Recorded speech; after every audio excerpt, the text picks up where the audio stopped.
ఖమ్మం భూదాన్ భూముల్లో కూల్చివేతలపై నిప్పులు చెరిగారు BRS working president KTR. Congress ప్రభుత్వానికి కూలగొట్టడం తప్ప నిలబెట్టడం తెలియదని మండిపడ్డారు.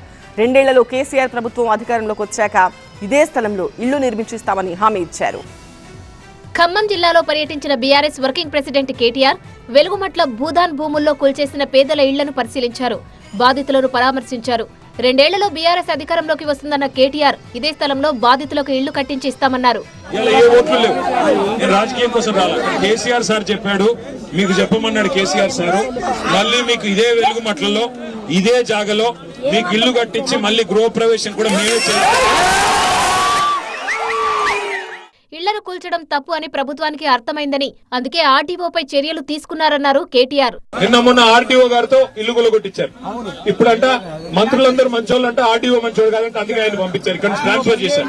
అంటే ఒకరిని బలిపశువు చేసి తప్పించుకునే ప్రయత్నం ప్రభుత్వం చేస్తుంది. ఏ తప్పు జరగకపోతే ఆర్టీఓని ఎందుకు ట్రాన్స్ఫర్ చేశారు?